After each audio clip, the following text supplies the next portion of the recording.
আমি ইকবাল এটা নিয়ে বসে থাকবো না, এটার প্রতিবাদ খুব কড়াভাবেই করবো ইনশাআল্লাহ, আল্লাহ যদি বাঁচায় রাখে। এটা আমাদের দেশ বাংলাদেশ, বাংলা ছবির অধিকার সবার আগে। মানুষকে নিয়ে আমি এফডিসি দেয়, আমি দরকার মানববন্ধন করবো। বাংলা সিনেমাগুলো নামায় দিছে, প্রায় 11টা ছবি 12টা ছবি নামায় দিছে, নামায় দেয় তারা ইংলিশ ছবি চালাচ্ছে। হ্যাঁ, তো এই ব্যাপারে সময় আসুক এবং উত্তরটা আমি সময়ের মধ্যে দিয়ে দেবো। সিনেপ্লেক্স তো অ্যাকচুয়ালি ইংলিশ ছবির জন্য আর হিন্দি ছবির জন্য আছে, আমাদের বাংলা সিনেমার জন্য তারা না, এটা তাদের ব্যক্তিগত ব্যাপার, তাই না?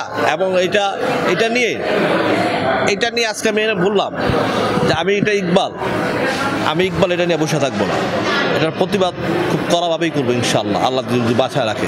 খুব রিসেন্টলি করবো ইনশাআল্লাহ, সবাইকে নিয়ে করবো, ইন্ডাস্ট্রির প্রত্যেকটা মানুষকে নিয়ে। এই স্টার সিনেপ্লেক্স বা এইসব জায়গায় যেসব আমাদেরকে শো দেয় না, হ্যাঁ, কেন দেয় না তাদের কৈফিয়ত দিতে হবে।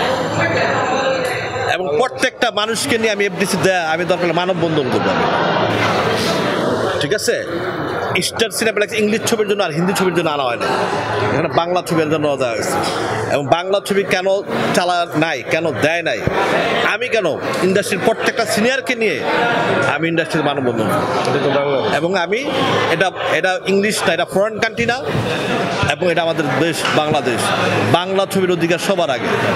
এবং কেন বাংলা ছবি তারা চালাতে চায় না, তাদের আসল রহস্যটা কি, তাদের কি, তারা কয় টাকা দিয়ে ইংলিশ ছবি ইম্পোর্ট করে, কয় টাকা তারা সরকারের ট্যাক্স দেয়, কয় টাকায় কী করে, এইসব গোমরে দিতে হবে।